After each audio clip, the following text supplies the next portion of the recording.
Chandragiri MLA Pulivarthi Nani సతీమణి సుధారెడ్డి తీవ్ర ఆవేశంలో ఉన్నారు. నాయకత్వ స్థాయిలో ఉన్న వాళ్లకు సంయమనం ఎంతో అవసరం. అలాంటిది నాయకులే సొంత వాళ్లపై ఆగ్రహిస్తే నష్టం తీవ్ర స్థాయిలో ఉంటుంది. చంద్రగిరి రెడ్డమ్మకు తెలియనిది అనుకోలేం. అయితే ఎందుకంటే ఇక్కడ ఎమ్మెల్యే పులివర్తి నాని కంటే ఆమె ఎక్కువ చదువుకున్నారు. దట్టు ఇక్కడ మనం చూస్తూ ఉన్నాము. గత ఎన్నికల్లో చంద్రగిరిలో అన్ని తానే రాజకీయాల్ని నడిపారు. ఆమె షాడో ఎమ్మెల్యే అని పిలవడాన్ని ఆమె గర్వంగా భావిస్తారు. ఇటీవల స్త్రీ శక్తి విజయోత్సవ సభకు ర్యాలీగా వచ్చిన ఆమెకు ఏకంగా 4 మహిళా కానిస్టేబుళ్లు రక్షణగా నిలిచారు. దీన్ని బట్టి చంద్రగిరిలో ఆమె ఏ రేంజ్లో అధికారం చెలాయిస్తున్నారో అర్థం చేసుకోవచ్చు. స్త్రీ శక్తి విజయోత్సవ సభలో ఉన్నట్టుండి ఆమెకు కోపం వచ్చింది. సడన్గా వేదికపై ఉన్న తుడా చైర్మన్ డాలర్స్ దివాకర్ రెడ్డి పేరు ప్రస్తావించకుండానే ఆయనకు గట్టిగా వార్నింగ్ ఇచ్చారు. ఇప్పుడే కాదు, ఇంకా 3-4 ఎన్నికల్లో తమ కుటుంబమే చంద్రగిరి బరిలో ఉంటుందని సుధారెడ్డి ప్రకటించడం గమనార్హం. ఇక్కడ తనలో ఉవ్వెత్తున ఎగిసిన ఆవేశాన్ని ఆమె ఆపుకోలేకపోయారు. రాజకీయంగా ఆమె నోరు జారారనే ప్రచారం చంద్రగిరి నియోజకవర్గాల్లో విస్తృతంగా సాగుతోంది. ఇప్పుడు మళ్ళా మనం అధికారంలోకి రావడం చాలా కష్టం. ఇట్లా ఉన్నది 5 ముక్కలు అయ్యింది అంటే ప్రత్యర్థి కుటుంబం లాభపడుతుంది. అందుకే లోకేష్ గారు ప్రతిసారి ఇలా అంటూ ఉంటారు, ఇలా ఉంటేనే ఐకమత్యం ఉంటుంది అని. తొందరపడి ఏదో కోయిల ముందే కూసింది అన్నట్టు ఎలక్షన్ అయ్యి ప్రాణాలు సైతం లెక్క చేసి మొత్తం పోగొట్టుకొని చచ్చి చెడి ఇంతమంది లాఠీ దెబ్బలు తిని వచ్చి సంవత్సరం కాలేదు. ఇంకా 4 సంవత్సరాల తర్వాత జరుగుతుందో జరగదో దాని గురించి అపోహలకు పోయి ఉన్నది పోగొట్టుకోవాల్సిన అవసరం ఎవ్వరికీ లేదు.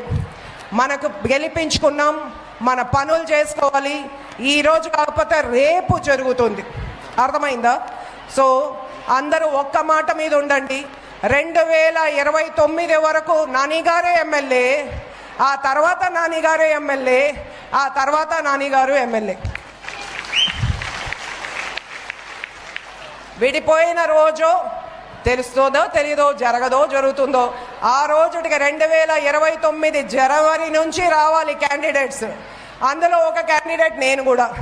ఎందుకంటే 33% బహిరంగ సభా వేదికపై సుధారెడ్డి పరోక్షంగా డాలర్స్ పై ఆగ్రహం వ్యక్తం చేయడం ద్వారా రాజకీయాలంటే తెలియని వారికి కూడా తుడా చైర్మన్ రానున్న ఎన్నికల్లో పోటీ చేస్తారంట అని మాట్లాడుకునేలా చేశారు.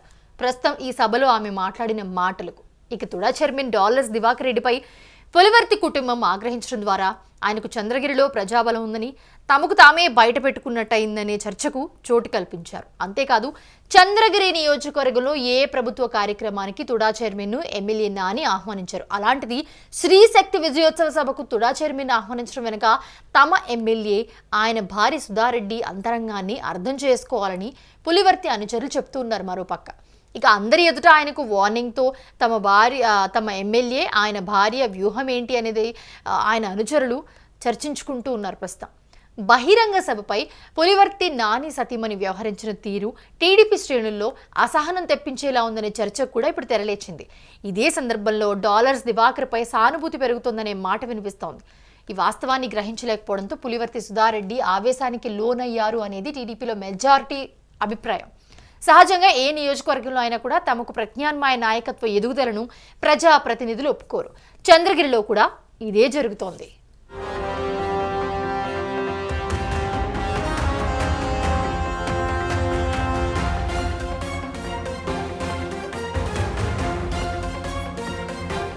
సో ఇదంతా జరిగిన తర్వాత టీడీపీలో ఏం చేయలేని పరిస్థితి. అందరికీ తెలిసేలా డాలర్స్ పై సుధారెడ్డి ఆగ్రహం వ్యక్తం చేయడం ద్వారా బహుశా రానున్న ఎన్నికల్లో ఎట్టి పరిస్థితుల్లోనూ బరిలో ఉండాలని చెప్పి పట్టుదల పెంచి ఉంటుంది. ఇంతకాలం చంద్రగిరి టీడీపీలో సాగిన రాజకీయానికి భవిష్యత్తులో జరగబోయేదానికి ఎంతో తేడా ఉంటుందనే చర్చకు తెరలేచింది. ఆ రాజకీయం పులివర్తి సుధారెడ్డి టార్గెట్గా సాగే అవకాశం కనిపిస్తోంది ప్రస్తుతం. ఇకపై తుడా చైర్మన్ డాలర్స్ దివాకర్ రెడ్డి తన సొంత నియోజకవర్గం చంద్రగిరిపై ప్రత్యేక దృష్టి సారించే అవకాశం ఉంది. మరెవరినూ దించడానికి కాదు, చంద్రగిరి కోటపై పాగా వేయడానికి ఏం చేయాలో ఆ పనులన్నీ కూడా డాలర్స్ చేస్తారనలో సందేహం లేదు. ఎందుకంటే ఆయనకు సీఎం చంద్రబాబు, మంత్రి నారా లోకేష్ ఆశీస్సులు పుష్కలంగా ఉన్నాయి. ఆయన్ను వ్యతిరేకిస్తున్న పులివర్తి కుటుంబ సభ్యులకు లేనివేంటో అందరికంటే వాళ్ళకి తెలియాలి. చంద్రగిరి టికెట్ను తమకు కాకుండా డాలర్స్ దివాకర్ రెడ్డి లాక్కుంటారనే భయం 4 ఏళ్ల ముందు నుంచే వెంటాడుతుందంటే టీడీపీ పెద్దల మనస్సులో స్థానం కోల్పోతున్నారనే అనుమానాలు కూడా బలపడుతున్నాయి.